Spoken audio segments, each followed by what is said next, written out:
de regresso para a última edição do mês de abril, o mês da juventude angolana.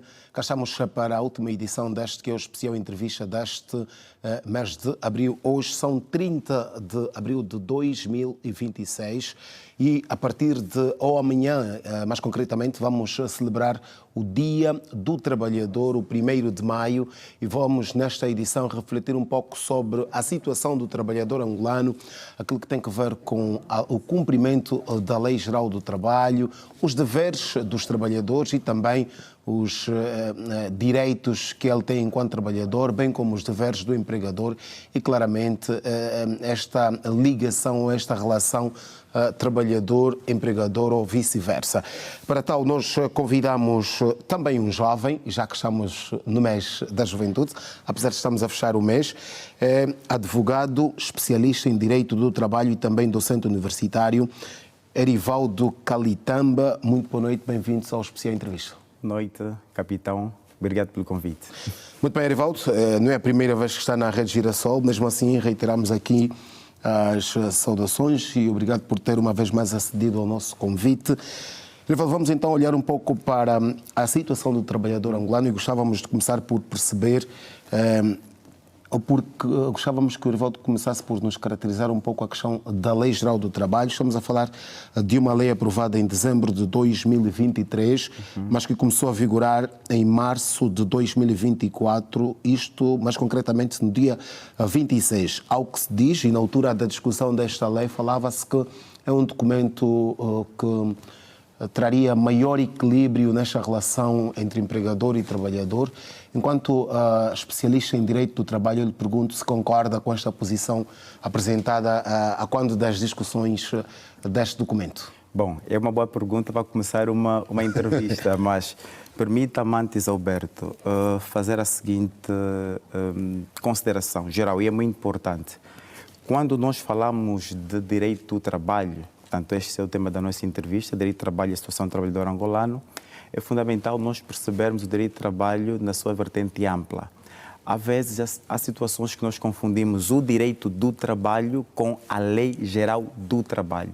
Portanto, a Lei Geral do Trabalho é um diploma que, embora traga a consagração geral das relações individuais de trabalho estabelecidas entre um trabalhador e o empregador, não é, porém, o único diploma. Portanto, quer dizer que dentro do universo de direito de trabalho há muitos outros diplomas que disciplinam a relação que se estabelece, quer entre um trabalhador... Ou seja, a lei é só um dos diplomas, exatamente. Okay. Por quê? Porque além das relações individuais de trabalho, como foi referência, que são aquelas que se estabelecem entre um trabalhador e o empregador, nós temos, por exemplo, as relações coletivas de trabalho. Portanto, onde temos ali um trabalhador, temos um empregador e um sindicato, por exemplo, ou temos também um sindicato de empregadores e uma coletividade e um sindicato de trabalhadores, ou comissão de empresa, conforme o núcleo que for eventualmente constituído.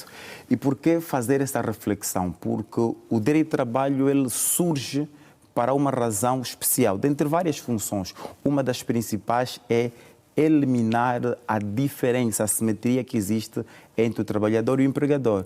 O capitão vai concordar comigo que, em via de regra, o trabalhador está sempre numa posição fragilizada. Portanto, é o que não tem dinheiro, é o que precisa de emprego, é o que precisa exercer alguma atividade a favor de outrem para então conseguir o seu sustento, sustenta a sua família. Mas é aí onde entra a questão da Lei Geral da Lei do Trabalho, para poder regular esta relação. Pronto, é aí que entra a questão da Lei Geral do Trabalho e de outras legislações que venham disciplinar esta matéria. Portanto, a Lei Geral não é única. Obviamente, a Lei Geral do Trabalho, para o nosso ordenamento jurídico angolano e no que respeita às relações individuais de trabalho, acaba por ser dos principais diplomas. Portanto, esta lei ela vem de outras duas. Quando eu digo vem de outras duas, é a sucessão. Portanto, nós tivemos até agora a Lei 2000, depois tivemos a Lei 7, estamos agora na vigência da Lei 12. Agora, a pergunta que coloca é, esta lei atende melhor, é mais proporcional à situação das partes, do trabalhador e do empregador, a minha resposta seria: esta lei foi feita para o seu tempo. Portanto, tem os seus acertos, muitos acertos, mas também tem os seus recuos e muitos recuos. Está a dizer, Erivaldo, que se, por exemplo, recuássemos no tempo, está a dizer que é uma lei que, por exemplo, não se adequaria aos anos passados, 2020, 2019, 2018? Pronto, as leis são sempre feitas tendo em conta um contexto social. Portanto, quando se percebe que é um contexto social e que precisa ser regulado ou já estando regulado, precisa ser alterado, portanto, despoleta-se o processo de legiferação para alteração ou para a regulação deste fenómeno. Então, a Lei 2023, a 12/23, ela certamente veio para superar muitos déficits que a Lei 7 tinha, por exemplo, um dos quais era a permissão de celebração de contratos de trabalho por tempo determinado, como as partes quisessem, né? Portanto, isso foi um recuo, por exemplo, que nós tínhamos na Lei 7. A Lei 12, a semelhança da Lei 2, anterior que vigorava antes da Lei 7, elas vêm trazer, por exemplo, a celebração de contratos por tempo indeterminado como sendo a regra. Ou seja, e aí nós temos na Lei 2, a Lei 2 já previa o contrato indeterminado. Exato, como regra. Exato. Houve um recuo na Lei 7, exatamente, que foi agora corrigido, se permite mudar esse termo, podemos usar na Lei 12/23. Exatamente. E enquanto especialista em Direito do Trabalho, concorda com esta alteração que foi feita? Sem dúvidas. Por quê? Porque há um princípio fundamental em Direito do Trabalho, que é o princípio da estabilidade do emprego. Não que a celebração de um contrato por tempo determinado ela precisa ser excepcional, precisa ser exceção. Por quê? Porque o direito de trabalho ou o direito ao emprego ou o emprego, ele não tem só uma vertente econômica ou remuneratória. Ela está ligada à dignidade da pessoa humana, do próprio trabalhador. Imagino que um pai de família ter um contrato que caduca, por exemplo, em 3 meses. Vamos imaginar, olha, Alberto, vamos hoje celebrar um contrato e o seu contrato é de 3 meses.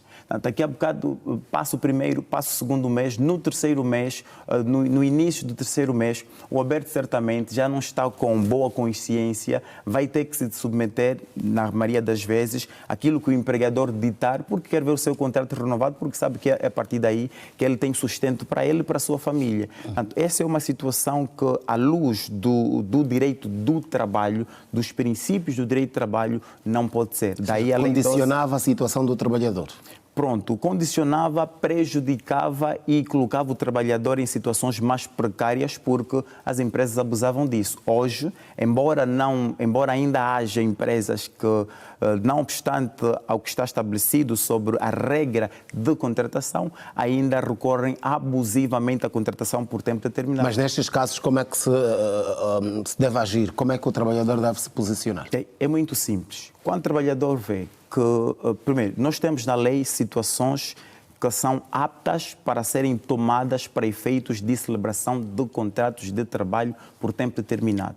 Só as situações previstas na lei é que podem levar a entidade empregadora a celebrar contratos por tempo determinado. Se o empregador celebra um contrato por tempo determinado fora destas situações ou escamoteando alguma destas situações, uma primeira consequência, se essa relação, por exemplo, for a tribunal ou não, será a consideração daquele contrato como contrato por tempo indeterminado. Aqui é um princípio da realidade sobre a forma. Nem sempre o contrato é aquilo que as partes dizem.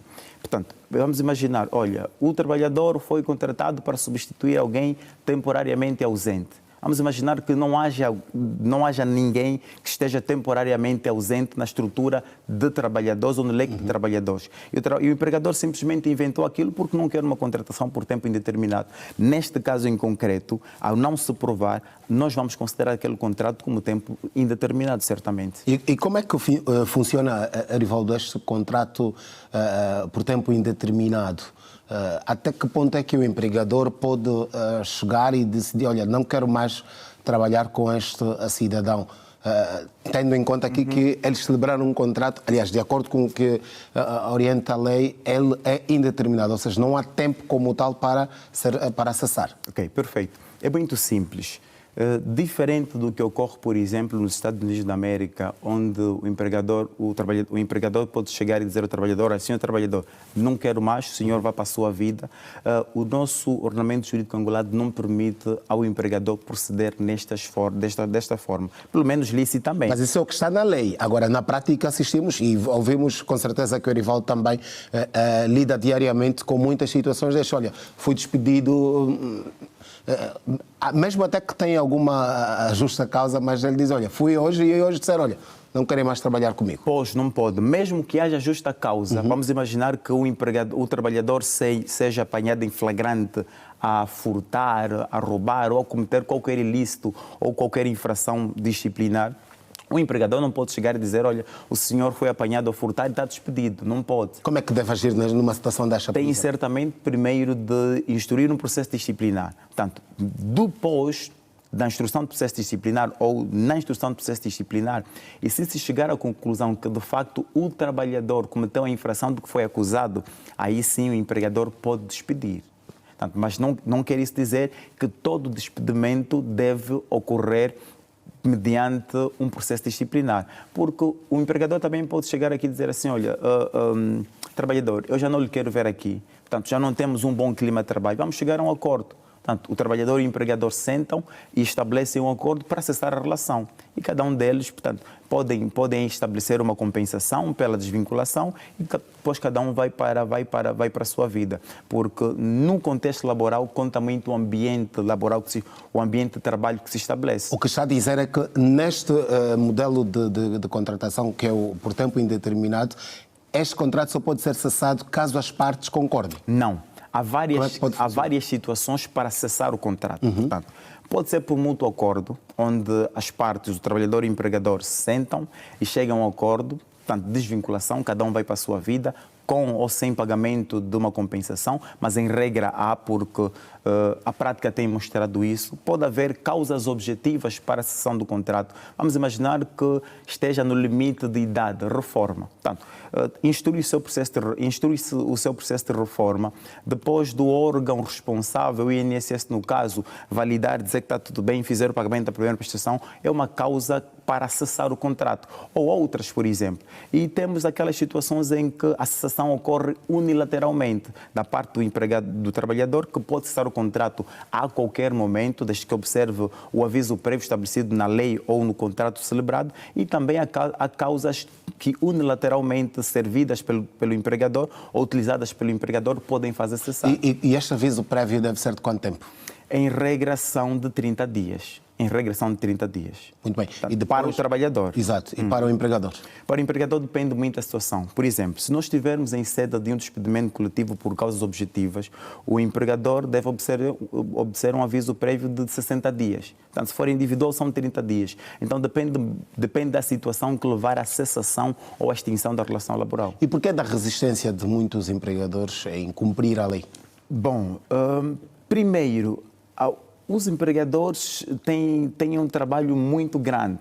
Lembra-se quando eu disse que a função dele de trabalho é reduzir as assimetrias? Portanto, não é criar privilégios para o trabalhador, é colocar o trabalhador numa posição formal que não lhe permita ser explorado pelo empregador. Mas isto, Erivaldo, é o que diz a lei, é o que devia ser. Esse é o dever ser. Na prática, o que se assiste é que, muitas vezes, pelo menos daquilo que nós ouvimos, e porque nós fazemos muitos trabalhos desta natureza com muitos trabalhadores, ao que se diz é que muitos empregadores entendem que estão a fazer um favor ao seu trabalhador. Infelizmente, e ali está o grande erro. Portanto, a relação laboral não é de favores.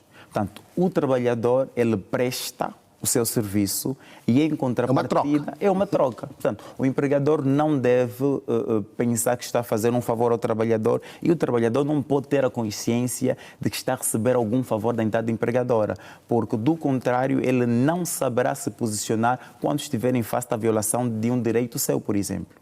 Quando o empregador chega e decide: olha, a partir de agora não quero mais trabalhar contigo, mesmo tendo este contrato por tempo indeterminado, que procedimentos é que o trabalhador pode seguir para haver resposta à legalidade? É muito simples. Agora, com a aprovação do Código de Processo de Trabalho, portanto, a partir de 2024, salvo erro, nós temos um primeiro mecanismo que acaba por ser muito rápido. Em regra, o tribunal, em 10 dias, ele é obrigado a marcar audiência, que é uma providência cautelar de suspensão, por exemplo, de despedimento disciplinar, né? Portanto, o empregador chega e diz assim, olha, já não lhe quero mais. Há indícios de que este despedimento é ilícito. Vai para uma providência cautelar, portanto, é um termo técnico, os juristas vão de entender, é um expediente processual rápido que permite a reposição da legalidade, nomeadamente fazer com que aquele despedimento ilegal operado pela entidade empregadora seja declarado ilegal pelo tribunal e ter como consequência a reintegração do trabalhador, ou seja, o trabalhador volta a trabalhar e deve receber os salários que não foram pagos desde a data em que foi despedido até a altura da reintegração. Mas quando foi despedido e depois o empregador é obrigado digamos que a corrigir esta situação, há clima para este trabalhador voltar à empresa? Em regra não há. E como é que se resolve? A maior parte das vezes é assim, o trabalhador precisa ter uma disponibilidade mental bem robustecida para voltar, porque em regra não há. E a maior parte das vezes, na prática, as partes acabam por fazer um acordo. Não há clima, eu não vou, mesmo que seja reintegrado, portanto, não vai ser a mesma coisa. Depois há a suspeição de estar sempre a ser... Exatamente, pode ser represálias, então há alguns que dizem não, eu prefiro ser reintegrado, mas há outros que dizem não, olha, eu prefiro... O que é que se recomenda e porque lida muito com estes casos? O que é que se recomenda? Depende do trabalhador, depende, mas em regra, se o empregador já despediu, ele não vai criar bom clima para a continuidade da relação laboral. Então, é melhor chegar a um acordo, pedir uma indemnização pela não reintegração, pedir a compensação, a indemnização pelo despedimento ilícito e cada um vai à sua vida. Mas se o trabalhador entender, por exemplo, que tem disponibilidade mental suficiente para permanecer ao serviço daquele empregador, ele pode continuar. Embora é importante frisar que também dificilmente os empregadores, e esse é um problema que o sistema judicial agora enfrenta, dificilmente o empregador reintegra o trabalhador mesmo tendo uma sentença do tribunal que assim determine. E mesmo havendo uma medida compulsória que a lei estabelece que se o empregador não cumpre a sentença do tribunal no prazo de 30 dias, por cada dia de não cumprimento, ele tem, por exemplo, de pagar vou colocar aqui para o nosso público perceber, uma multa, vamos assim, uma multa, cerca são 4.400, salvo erro. Ok. E a questão da renovação do contrato, como é que funciona? Bom, a renovação do contrato ela deve operar sempre quando há um contrato de trabalho por tempo determinado. Portanto, se o trabalhador e o empregador celebraram um contrato por tempo determinado, chega o momento em que o contrato devia cessar, nenhuma das partes diz nada, por exemplo, o contrato pode se renovar dentro do limite legal estabelecido, porque os contratos por tempo determinado eles estão sujeitos a um tempo estabelecido pela lei. Não podem ser ultrapassados. E, aliás, o tempo é dependente da situação que levou à contratação. Ou seja, apesar de a lei fazer menção ou trazer como obrigatoriedade o contrato por tempo indeterminado, há ainda essa exceção de serem assinados contratos por tempo determinado? Sim. Imagino o caso de um trabalhador que esteja doente, tenha de fazer um tratamento durante 6 meses. Vamos imaginar. A entidade empregadora pode, neste caso, contratar um outro trabalhador para substituir esse que está ausente por questões de doença, por exemplo, para estar durante estes 6 meses, enquanto não volta o trabalhador que está ausente do quadro. E como é que, nos casos dos contratos indeterminados, automaticamente és contrato anualmente, semestralmente? Não, esses contratos são mesmo por tempo indeterminado. Portanto, pode levar a vida? Pode levar a vida. Não são por toda a vida do trabalhador, mas pode levar a vida. Muito bem.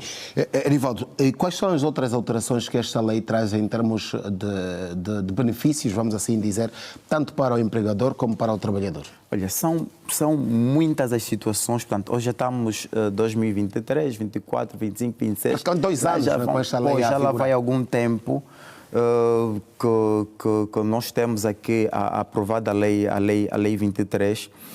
Esta é uma alteração significativa. A outra tem a ver também com as compensações na altura em que, por exemplo, se cessa o contrato.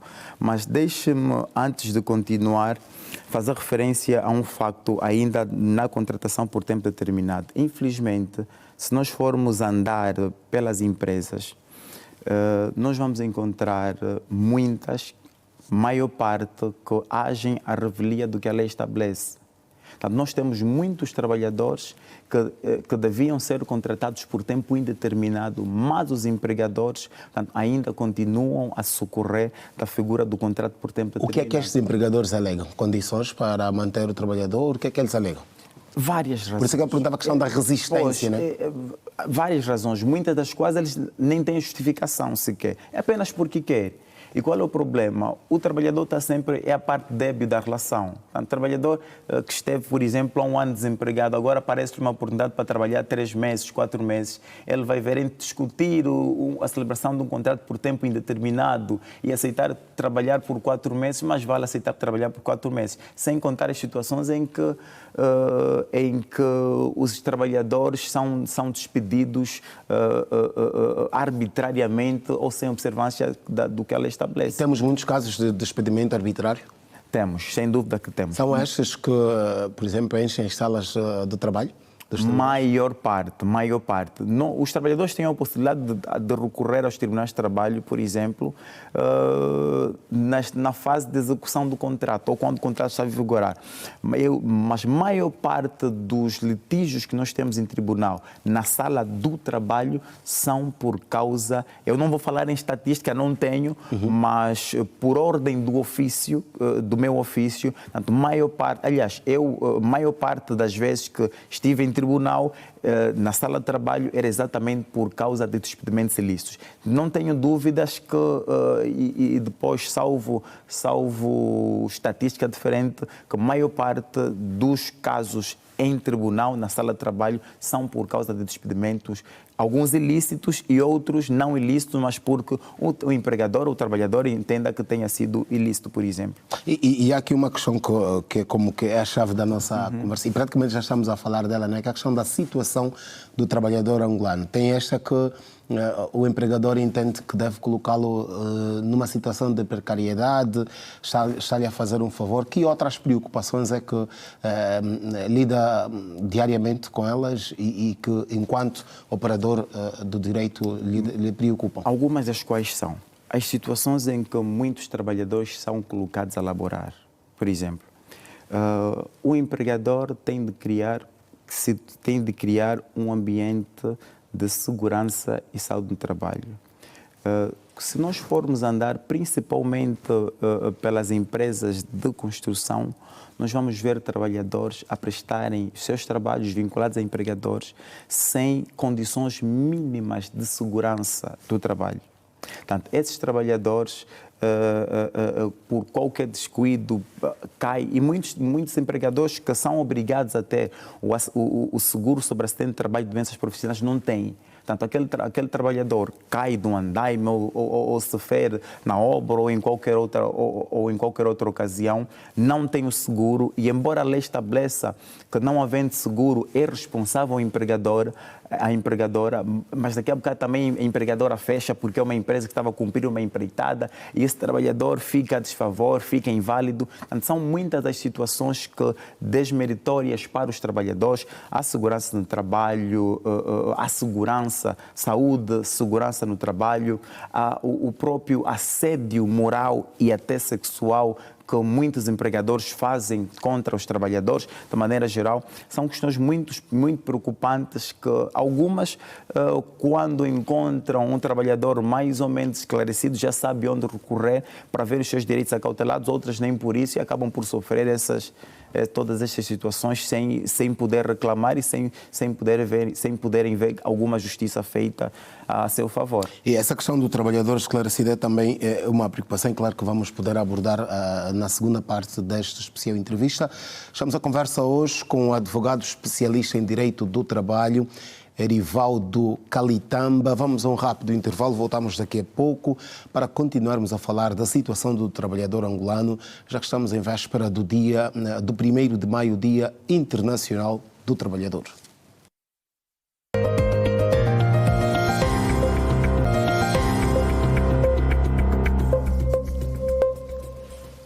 Ora bem, estamos de volta para a segunda parte do especial entrevista. Nosso convidado hoje, o advogado especialista em Direito do Trabalho e também docente universitário, Erivaldo Kalitamba. Doutor Erivaldo, na primeira parte, e começou já por falar da questão do conhecimento ou do desconhecimento do trabalhador daqueles que são os seus direitos. Esta digamos que é muitas vezes o nicho encontrado por muitos empregadores para fazer das suas, permita-me o termo. Sem dúvidas. E porque o empregador geralmente é o que tem dinheiro, é o que pode pagar advogado, por exemplo. O trabalhador não tem, e se do pouco que tem, que é o salário, ainda pagar advogado, embora ele possa requerer assistência judiciária gratuita pela ordem dos advogados, mas ele está assim em primeira mão desprovido destes meios, e se isto estiver associado ao desconhecimento dos seus direitos, o trabalhador estará sempre numa posição muito fragilizada. Mas também é verdade, e voltaremos claramente a falar das outras situações, por exemplo, a questão do assédio, falava do assédio sexual, do assédio moral, mas também é verdade, antes mesmo de avançarmos para aí, é verdade que também há trabalhadores, doutor, que muitas vezes fazem, não diria fazem por merecer, mas deixam ou põem de lado aquelas que são também as suas obrigações. Sem dúvida. Nestes casos, como é que o empregador deve se posicionar? Portanto, o trabalhador tem que, e este é um grande erro que nós temos cometido. Qual? Porque pinta-se o quadro que o empregador é o mal da fita, não é? Exatamente. E infelizmente vamos prejudicando várias empresas porque o empregador tem de olhar pelas normas imperativas da lei e depois adequá-las aos interesses de gestão, porque então eles têm de estar num jogo de cintura, permite a expressão, para não deixar a empresa ir a pique, mas também não deixar de honrar com os seus compromissos. Só que no meio disso temos um trabalhador também que age de maneira leviana. Foi contratado para desempenhar sua tarefa, tem um dever principal, tem outros deveres laterais que são necessários, o seu cumprimento é requerido, mas o trabalhador atrasa, o trabalhador falta ao trabalho, não justifica, o trabalhador não cumpre, não executa as suas tarefas como devia executar. Portanto, tudo isso é reconduzido para a situação de violação dos deveres do trabalhador. E se o empregador estiver nessa situação, a primeira coisa que ele deve fazer é pensar que isto constitui uma infração disciplinar, e a infração disciplinar pode dar lugar, se o empregador quiser, é uma faculdade que ele tem de instruir um processo disciplinar que depois pode terminar com a aplicação de uma das seguintes medidas: ou administração registada, administração oral, despedimento, redução de salário, mudança de categoria. Portanto, qualquer uma das que a lei prevê. São os mecanismos que o empregador tem. Mas há um número limite para esta questão dos processos disciplinares? Não há. Pode, salvo duas situações pontuais, a entidade empregadora pode, por cada infração que o trabalhador cometer, por exemplo, pode instruir um processo disciplinar. Diferente já é se estiver em curso um processo disciplinar e no decurso do mesmo o trabalhador cometer uma infração disciplinar. Neste caso, essa infração disciplinar cometida no decurso do processo disciplinar não será objeto de um novo processo, mas depois pode ser usada como uma circunstância, por exemplo, que agrava a responsabilidade do trabalhador, e que se inicialmente ele seria alvo da aplicação de uma medida de redução de salário, pode, por exemplo, ser alvo de uma medida de despedimento disciplinar, né? E este processo, os processos disciplinares devem decorrer durante quanto tempo?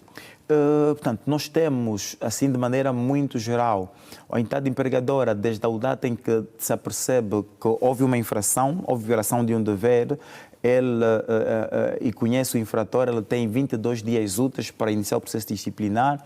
Ela deve ouvir o trabalhador 10 dias úteis após a entrega da convocatória. Depois tem 30 dias para decidir e depois tem mais 5 dias para comunicar. Então, assim, de maneira muito geral, nós estaríamos a falar de 5 dias, mais 30, 35, mais 10 para ouvir, 45. E depois, se nós associarmos o tempo que ela tem para entrar com o processo disciplinar, que são 22 dias úteis, então temos mais esses 22 dias úteis. Tanto 2 meses, 2 meses... E às vezes menos, porque eu posso convocar o trabalhador para ser ouvido, por exemplo, daqui a 6 dias. Nos 6 dias eu ouço, depois de 6 dias eu tenho de, pelo menos, ter 3 dias para pensar qual é a medida possível aplicar. Depois de 3 dias, eu posso decidir qual é a medida. A partir daí, começam a contar os 5 dias para eu comunicar. Eu comunico, por exemplo, no segundo dia, depois do terceiro, estamos a falar de 3 mais 5, depois mais 10, e isso está em média em 18 dias, mais ou menos, eu consigo ter um processo disciplinar concluído. E quando se trata do contrário, quando é o trabalhador a se queixar por parte da entidade empregadora, em casos, por exemplo, de assédio, tanto sexual como moral, em casos de incumprimento dos deveres que tem com o trabalhador, como é que isto funciona? Perfeito. O trabalhador, caso seja a vítima ou aquele que vê os seus direitos violados, ele pode primeiro fazer uma queixa, por exemplo, à Inspeção Geral do Trabalho ou ao próprio tribunal, porque a maior parte das vezes os direitos do trabalho, a violação dos direitos do trabalhador e não só, eles dão lugar a uma contraordenação laboral. O que é isso? É como se fosse uma transgressão, é um ilícito, vamos assim. Cometido pelo empregador. Exatamente. E isto pode gerar, a depender do tipo, pode ser leve, grave e muito grave. Creio que é assim que a lei estabelece. O empregador pode ser alvo da aplicação de uma multa, e a multa, a maior parte dela está muito associada ao salário mínimo nacional, são mais X salários, e o empregador pode ser alvo. Portanto, o empregador também, se estiver, por exemplo, a ser alvo de um assédio moral, um assédio sexual, pode também recorrer ao tribunal para o que o tribunal determine ou condene o empregador a não mais praticar atos que configurem o que sejam assédio moral ou assédio sexual, por exemplo. E nestes casos, normalmente, doutor, recomenda-se aqui, digamos que o pagamento de uma indemnização ao trabalhador, ou basta o tribunal decidir que, olha, este trabalhador cometeu, reintegre o funcionário, como é que funciona? Depende muito por exemplo, numa situação de assédio moral, depende muito, porque o assédio moral pode, a depender da vertente em que se estabelece, ele pode ser também uma pressão psicológica, afetar o emocional do trabalhador. É o caso do empregador, ao chegar, olha, o senhor fulano está aqui, por favor. Depois, um outro dia, passa, por exemplo, dá trabalho excessivo a esse trabalhador, não dá aos outros, por exemplo, ou dá trabalho aos outros, não dá ao trabalhador. Quando isso é um comportamento reiterado que necessariamente acaba por afetar o trabalhador, isso pode depois ser reconduzido a um assédio moral. Nesta situação, se o trabalhador não se sentir confortável em continuar, o trabalhador pode invocar uma justa causa, aquilo que chamamos de despedimento indireto. Dizer, olha, há violação deste meu direito, portanto, essa violação deste meu direito leva-me a não querer continuar. E, neste caso, a entidade empregadora será obrigada a pagar uma indemnização ao trabalhador. E, se concordar, no início, se não concordar, terão de ir mesmo para o tribunal, e será o tribunal que primeiro vai avaliar se de facto havia uma causa para o despedimento indireto, e se concluir que de facto havia esta causa, então determina uma indemnização estabelecida pela lei para pagar ao trabalhador. Nós estamos aqui a falar de uma situação em que o trabalhador tem conhecimento de todas estas, digamos que, todos estes deveres e também, no caso, obrigações que tem e os direitos que tem. Quando isso não acontece, a questão que eu lhe faço é se temos um sistema laboral que permita ao trabalhador ter este conhecimento todo e depois fazer este diálogo, porque no princípio falávamos aqui da questão da precariedade. Sim. O que acontece é que muitos, olha, o primeiro trabalho, o primeiro emprego, a primeira oportunidade que aparece, acabam por ceder por causa das preocupações que têm. Exatamente. O sistema laboral, nestes termos em que falamos, em que está desenhado, ele é bonito. Agora a questão é, os trabalhadores têm conhecimento disso. Talvez não. Alguns, vamos assim dizer, mas a maior massa provavelmente não. Agora, quais são as vias pelas quais eles deviam ter conhecimento? Em debates como esses, consultando, por exemplo. Só que isso também depende bem da cultura do nosso povo, né? Nós temos que olhar para a nossa realidade. E olhando para a nossa realidade, não só considerando Luanda, mas considerando todas as outras províncias, e olhando aqui para o trabalho subordinado privado, que não tem a ver com a administração pública, os trabalhadores deviam, precisam ser desenvolvidas ações tendentes a consciencializar os trabalhadores tanto dos seus direitos quanto dos seus deveres. E essas ações podem ser macro, a nível, por exemplo, do próprio MAPTES, mas também podem ser micro, a nível das próprias empresas. Só que o que nós assistimos é que talvez o empregador não tenha tanto interesse em ter um trabalhador desperto sobre os seus direitos, com bastante conhecimento. É um perigo para o empregador. É um perigo para o empregador. Tanto é assim que muitos nem aceitam sequer ter comissões de empresas na sua empresa, porque essas comissões de empresa são agregados menores em relação aos sindicatos, mas estão aí para a defesa dos direitos dos trabalhadores. Ok. E a questão dos contratos verbais, como é que funciona? Porque vamos olhar aqui para um setor, por exemplo, onde registramos muito esta questão do contrato verbal. Sim. Da agricultura, que trabalham no campo. Como é que a pesca artesanal, e muitas vezes falava no princípio o doutor Kalitamba da questão da construção civil, há muitas subcontratações que, olha, não, precisamos de um ajudante pedreiro, precisamos de um pedreiro, e não há um contrato assinado. Como é que este contrato verbal tem ou não validade? Como é que funciona? Tem validade. A Lei Geral do Trabalho estabelece o princípio da liberdade de forma, ou seja, o trabalhador e o empregador são livres de escolher sobre se reduzem um contrato escrito ou não. Essa é a regra. Só que depois nós temos exceções. Para os contratos de trabalho por tempo determinado e os contratos especiais, como este, por exemplo, da artesanal, eles obrigatoriamente precisam ser reduzidos a escrito. Não é admissível a contratação verbal, porque se não forem reduzidos a escritos, nós vamos considerar aquele contrato como sendo por tempo indeterminado.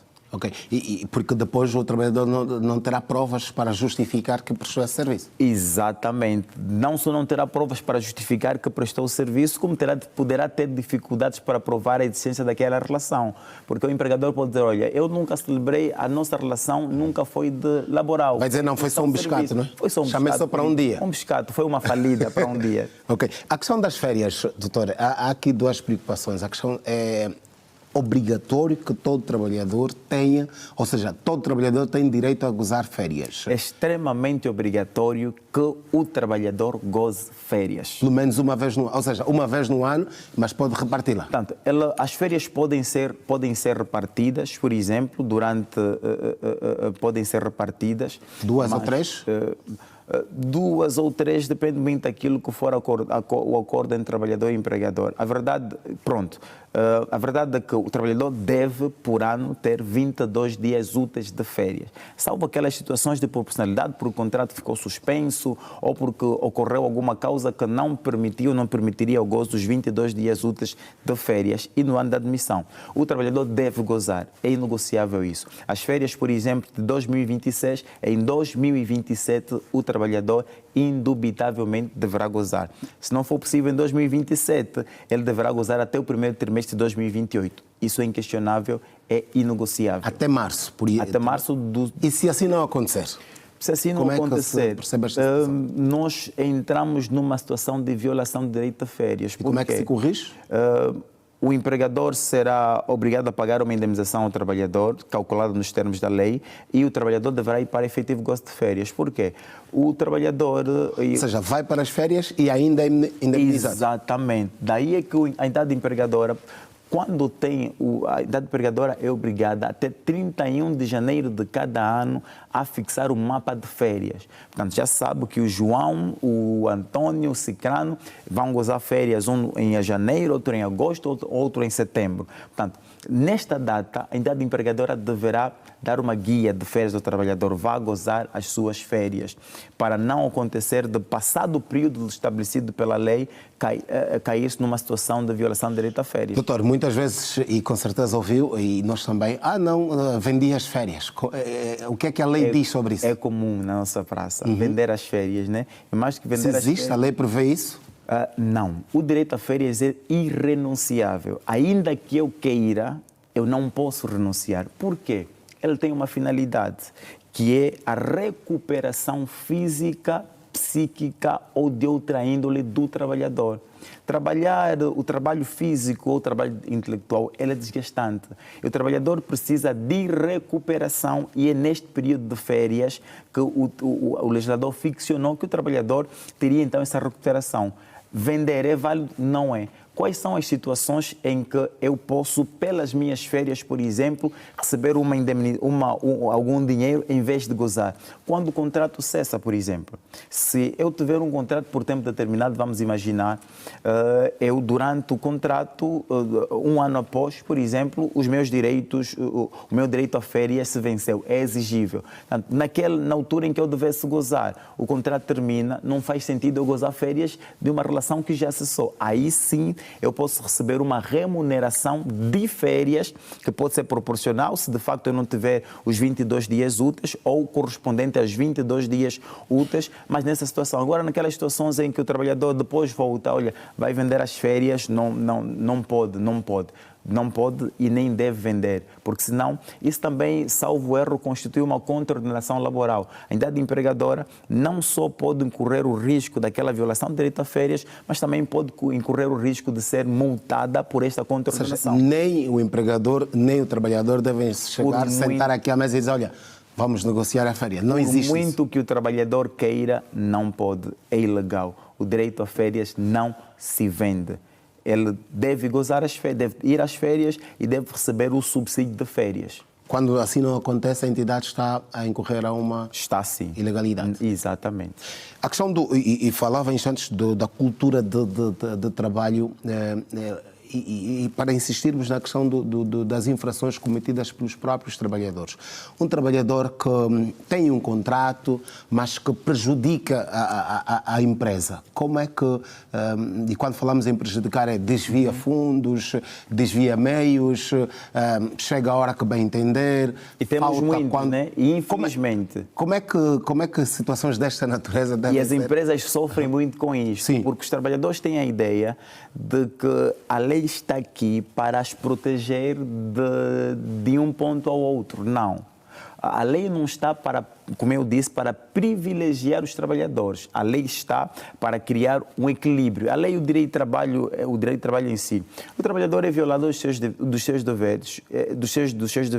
É simples. A entidade empregadora, como eu disse anteriormente, despoleta um processo disciplinar e despede o trabalhador. Porque há empresas que já foram à falência por situações desta natureza. Exatamente. O trabalhador que desvia os meios, os fundos, faz da empresa a sua casa, permita-me. De facto, sem dúvida. E um dos problemas que nós muito, além dessa questão de desvio de fundos, um dos problemas que as empresas muito sofrem hoje é com a questão do absentismo no local de trabalho.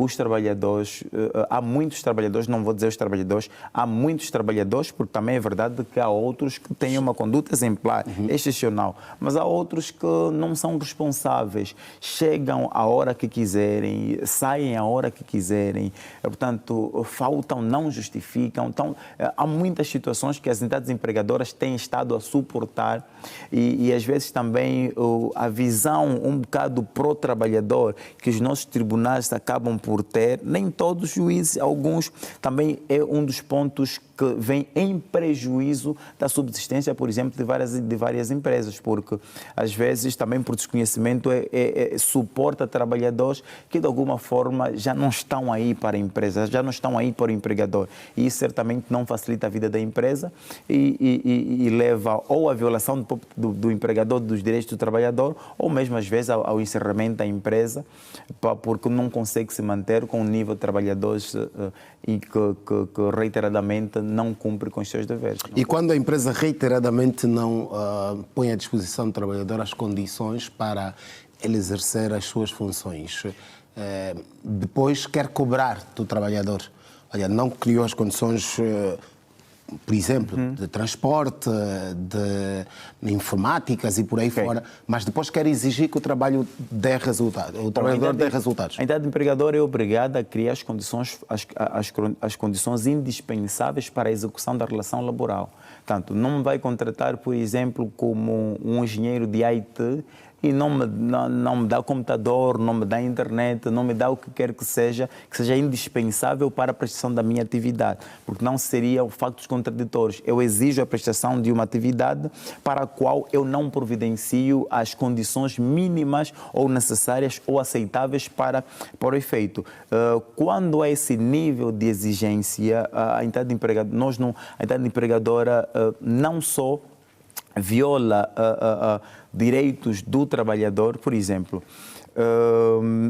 se a produção estiver associada aos meios que ele não tem, portanto, ad impossibilia mesmo tenetur, diziam os latinos, né? Ninguém é obrigado ao impossível. Então, o trabalhador vai fazer até onde pode, mas depois nós temos aquelas situações das avaliações que os trabalhadores sofrem Depois é molestado. Depois é molestado, mas a verdade é que não pode exigir se não criou as condições mínimas. É um dever da entidade empregadora garantir que o trabalhador tenha as condições mínimas para prestar as atividades para as quais ele foi contratado. Doutor Erivaldo, se falássemos aqui em setores, e quero aqui olhar para a sua experiência, das vezes em que vai a tribunal para situações desta natureza, quais são os setores que mais preocupam aqui em termos de violações dos direitos laborais?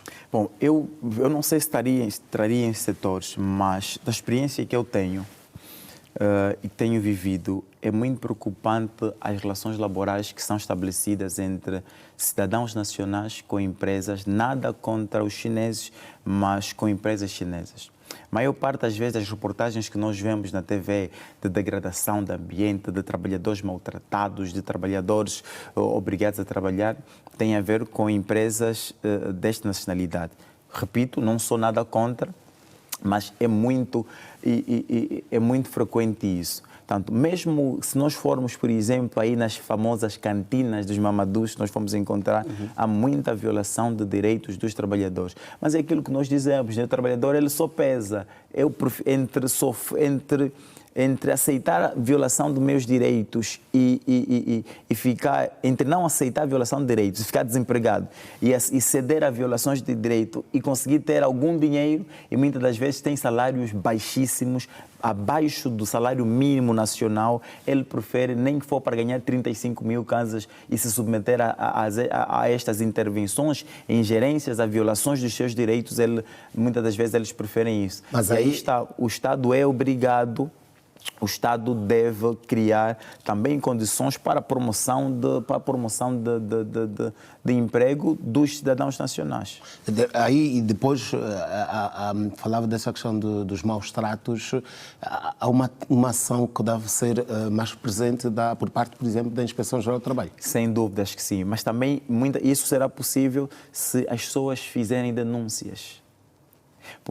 Mas os trabalhadores, aí está. Agora já não me lembro, mas houve um caso em que os próprios trabalhadores eram os que acobertavam a entidade empregadora, mesmo ela sendo violadora dos seus direitos. Então, é muito sensível esse tema do trabalho, esse tema do emprego, porque, como sabemos, estamos num tempo em que as coisas não estão facilitadas do ponto de vista empregatício, do ponto de vista financeiro, e aí as pessoas submetem-se a muitas coisas para conseguirem ter algum pão sobre a mesa para sustento seu e das suas famílias. Então, as pessoas, a fome, às vezes, é cega para a violação de direitos. Não é um pouco culpa dos trabalhadores, porque, doutor, há exemplos, por exemplo, permitam-me esta repetição aqui, há exemplos que dão conta de trabalhadores que, quando prestam serviços para cidadãos estrangeiros, no caso chineses, que acabou de citar, e de outras nacionalidades, árabes e não só. Temos também angolanos, orientais, para não sentirem. Que, quando prestam serviço para estes empregadores, são como que exemplares, não faltam, cumpridores, mesmo às vezes estando submetidos a estes maus tratos. Mas quando é para Mas quando é para um empregador nacional, fazem das suas. Infelizmente. Estarão também aqui a abrir espaço para tudo isso? Sem dúvidas que sim, sem dúvidas que sim. Há situações em que o trabalhador, o cidadão nacional, se ele estiver a prestar um serviço por si mesmo, por ele mesmo, ou por um empregador angolano, por exemplo, ele apresenta muitas falhas. Mas quando você vê o mesmo trabalhador ao serviço de um outro empregador, às vezes de nacionalidade estrangeira, ele tem um comportamento completamente diferente. O que é que está na base disso? Eu não sei. Mas isso terá também a ver com a cultura de ser patrão? Ou com a cultura de ser empregado. Doutor, nós estamos a caminhar para o final da nossa conversa. Em termos de recomendações, orientações, o que é importante passar ao trabalhador que nos está a acompanhar para que possamos ver cada vez menos situações de violação dos direitos, tanto do trabalhador como do empregador? Porque nós aqui não queremos pintar o quadro de que o trabalhador é o inocente, é o santo e o empregador é digamos que o mal de todo, não é? Então, como é que se pode, que recomendações podem ser aqui deixadas para equilibrar esta relação? Ok. Se calhar fazer os empregadores e os trabalhadores entenderem que a relação é mútua, portanto, um presta e outro paga pelo serviço que outro presta. Ninguém está a fazer favores a ninguém. E nestas relações, para limitar mesmo atuações arbitrárias ou abusivas, há leis que disciplinam a maneira como e quando e a forma como o trabalho deve ser guiado ou direcionado. E depois, em terceiro lugar, saber que nesta relação o trabalhador tem direitos e deveres e o empregador tem direitos, deveres e poder sobre o trabalhador. Alguns poderes sobre o trabalhador. Mas só que estes direitos e deveres e poderes, eles precisam ser exercidos com base na lei. E depois fazer os trabalhadores e os empregadores entenderem que precisam sempre, na medida do possível, fazer valer os direitos de um e os interesses de gestão do outro, porque há também trabalhadores que não facilitam a vida. Veem que, de facto, a empresa não passa por um bom momento financeiro, mas ainda assim fazem das suas, que são remadas ao contrário do caminho para o sucesso da entidade empregadora. Então é importante que as partes saibam disso e depois fazer perceber que quer o trabalhador, quer o empregador, eles têm mecanismos judiciais e extrajudiciais para que, se alguma coisa na relação laboral não estiver a ocorrer conforme, possam lançar mão a tais mecanismos para essa reposição. E eu vou lhe pedir alguma brevidade, porque fala dessa questão dos mecanismos judiciais e extrajudiciais. Enquanto advogado, o que é que recomenda normalmente aos seus constituintes em situações desta, digamos que de processos laborais entre empregador e empregado? Há uma máxima que nós privilegiamos muito. Mais vale um mau acordo do que uma boa demanda. Ou seja, se as coisas são possíveis de serem resolvidas em acordo, por qualquer situação que seja, entre trabalhador e empregador, desde que este acordo não tenha por debaixo do tapete violações gritantes, as partes podem chegar a um acordo. Quando não der, portanto, recorrem ao Ministério Público, aos procuradores, recorrem à Inspeção Geral de Trabalho e, se daí não se puder alcançar alguma resolução, recorrem ao Tribunal para o Tribunal deve ser o último rácio nestas situações? Em regra, sim. Mais vale, porque depois nós temos, às vezes, um processo no Tribunal leva 1000 anos, talvez, não. Às vezes não compensa, a maior parte das vezes não compensa tanto. E há casos até que, infelizmente, o trabalhador acaba por morrer antes mesmo de promessa ser resolvida. Sem dúvida. Depois tem que se lançar uma habilitação de herdeiros. Vêm os herdeiros para ficar com as indemnizações. Quanto à atuação da Inspeção Geral do Trabalho, doutor, como é que não diria avalia, mas qual é a sua visão quanto à atuação desta instituição? A nível das demandas ou das solicitações por violação de deveres e direitos, por exemplo, a Inspeção Geral do Trabalho tem de facto marcado as mediações e de facto tem desempenhado algum papel, embora não. Sim, embora eles não tenham o poder de vincular com uma decisão de tribunal. Mas eles ouvem as partes e olham para os factos, olham para o direito, aconselham, olha, aqui é melhor seguir por este caminho, aqui é melhor seguir por aquele caminho, mas se as partes não quiserem ali chegar a algum acordo, será mesmo o tribunal que em última instância vai dizer, olha, é este ou aquele caminho. Uma das grandes situações é a questão do não pagamento da segurança social por parte de muitos empregadores. Gritante. Qual é, digamos que a recomendação, o conselho, diria que deixava agora para a correção deste problema? Gritante. E muitos trabalhadores no final da vida vão ter muitos problemas por causa dessa situação. Eles também estarão a falhar por não fazer esse controle? Exatamente. O trabalhador precisa, e o portal está disponível para isso.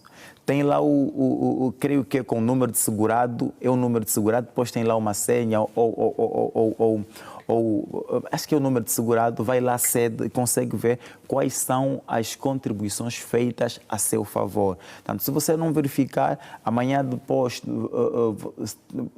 quando você estiver pronto para ir à reforma, por exemplo, você vai lá e não tem, e já não encontra o empregador porque foi a sua vida. Então, o trabalhador precisa verificar se aqueles descontos, de facto, estão a ser direcionados. Mas não é uma responsabilidade do empregador garantir este pagamento da segurança social? Mas como sabemos, e o Estado não devia ter uma atuação, digamos que, mais firme contra os empregadores que insistem em descumprir essa obrigatoriedade? Por acaso, eu não vou me referir a ações concretas, por exemplo, que o INSS tem tomado, porque não tenho conhecimento que me permitisse falar aqui, mas eu vou olhar para o quadro legislativo.